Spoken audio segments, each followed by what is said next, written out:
Oi, gente, tudo bem com vocês? Se não estiver, espero que fique. Tá começando mais um vídeo aqui no canal. Roda a vinheta. If you with it, drop it.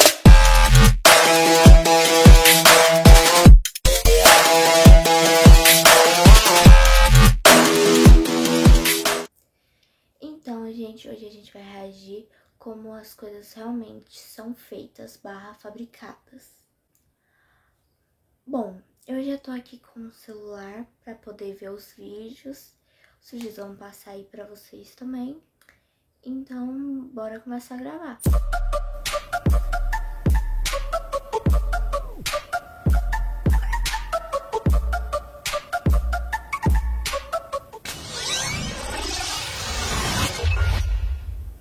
Lápis. A produção do instrumento de escrita mais popular do mundo é dividida em duas etapas. A primeira é a criação de ardósias, ou seja, o interior do lápis, que deixa uma marca no papel. A segunda etapa é a colocação desse material de escrita em um revestimento de madeira. Este vídeo mostra como os lápis são criados na fábrica da Faber-Castell, que a propósito produz artigos de papelaria desde 1761. Dessa forma, tudo começa com a fabricação de ardósias.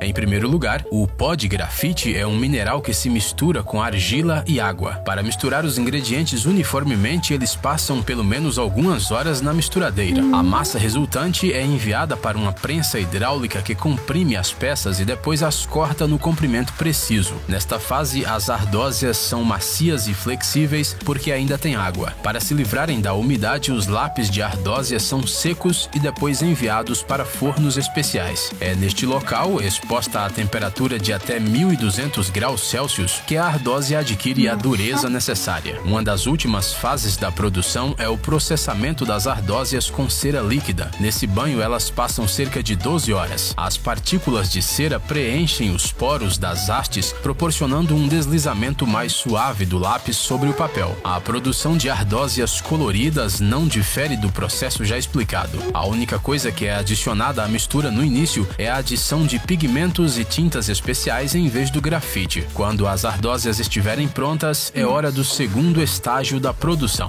Peças planas de madeira são processadas em uma fresadora. Depois, as máquinas automáticas aplicam cola nas cavidades das peças e em seguida colocam a ardósia em cima. Outra plaquinha de madeira é colocada sobre ela, criando um tipo de sanduíche de lápis. Essas duas plaquinhas de madeira são coladas juntas e depois prensadas e secas. Depois, uma máquina especial separa e esculpe os lápis individualmente. O processo continua com os funcionários misturando a tinta para revestir os lápis de madeira com suas respectivas cores. O logotipo da empresa é aplicado no lápis, que são logo depois enviados para o processo de secagem final. Após isso, resta verificar seletivamente a qualidade de alguns lápis do lote, apontá-los corretamente e colocá-los na embalagem.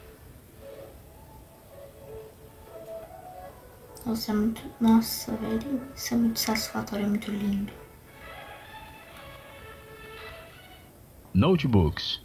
A produção de eletrônicos é sempre um processo longo e complexo, até porque cada dispositivo elétrico consiste em um grande número de pequenos componentes. Por exemplo, é assim que uma placa-mãe de laptop é criada. O equipamento especialmente projetado para essa finalidade aplica um molde de cobre sobre a placa de circuito impresso. Em seguida, o equipamento examina cuidadosamente o molde para detectar erros. Se a placa passar nos testes, ela é enviada para uma esteira transportadora. A placa então passará por 15 máquinas diferentes, onde cada uma vai colocar em sua superfície cerca de 150 componentes diferentes. Surpreendentemente, cada máquina robótica necessita apenas de 30 segundos para completar uma tarefa específica. Depois disso, chega a hora de fazer uma nova inspeção.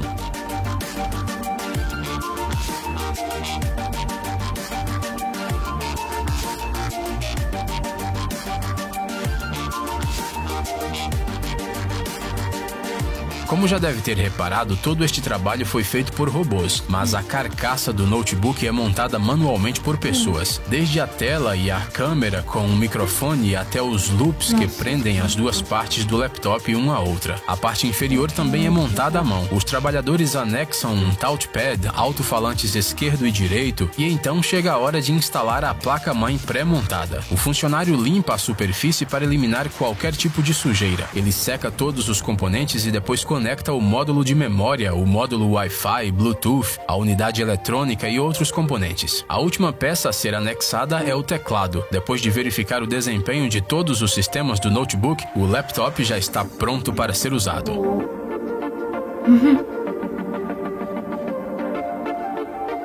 Muito legal. Colorido.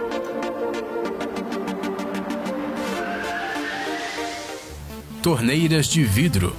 As peças de vidro que estão sendo mostradas no vídeo podem transformar até mesmo a pia mais comum em um elemento decorativo. Pode parecer que essa peça é muito frágil, mas o vidro usado para fazer as torneiras é muito mais forte do que se pensa. E agora você vai descobrir o porquê. Tudo começa com o vidro, que foi processado de forma a ficar em pedaços. Ele então é colocado em um forno onde é exposto a uma temperatura muito alta de cerca de 1200 graus Celsius. Para dar cor à futura torneira, são utilizadas peças coloridas que também são tratadas termicamente. Tudo o que acontece a seguir é um trabalho manual e muito perigoso. Isso vai virar a torneira.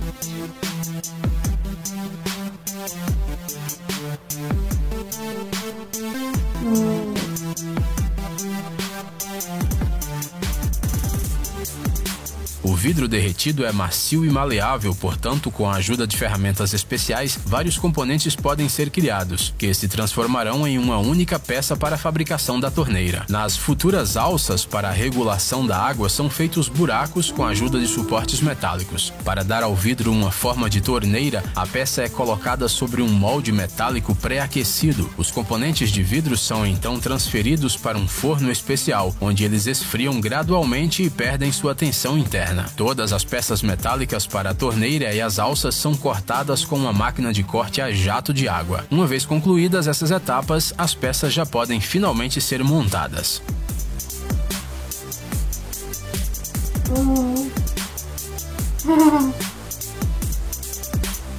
Mas que lindo. Achei muito lindo. Torta de limão. E aqui a produção começa com o carregamento do misturador individual com ingredientes como açúcar, margarina e sal. Por incrível que pareça, essa quantidade de massa é suficiente para preparar 449 unidades de torta. Primeiro, os ingredientes são misturados durante 2 a 3 minutos e depois são adicionados os ovos pasteurizados. Após mais 2 minutos de mistura, a farinha é finalmente adicionada. O interessante é que a batedeira funciona a uma velocidade lenta para que a massa não fique rígida e não se quebre. A massa pronta é enviada para uma extrusora que a divide em partes pequenas e iguais. E então ela é colocada em formas, onde a massa é distribuída uniformemente ao longo das bordas. Logo depois, ela é enviada para o forno. A massa da torta é assada durante 23 a 24 minutos a 175 graus Celsius. A assadeira é então preenchida com recheio de creme pré-pronto e enviada novamente ao forno, desta vez por 11 minutos. Já quase pronta, a torta é colocada no congelador durante a noite. A única coisa que falta fazer a seguir é remover as tortas das formas, cortar e decorar com creme. Legal a forma de cortar. Nossa, manual. Bonitinho.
legal. A maioria é muito satisfatório. Eu achei muito satisfatória a hora que os lápis iam caindo, assim, que eles ficavam todos agrupados. E o cupcake, a forma como que faz a cobertura, como que os robôs arrumam a cobertura, é muito legal, velho. Então, gente, esse foi o vídeo. Espero que vocês tenham gostado. Se vocês tiverem gostado, deixem um like, se inscrevam no canal, ativem todas as notificações. Me sigam nas redes sociais que tá aparecendo aqui. É isso, até a próxima. Beijo!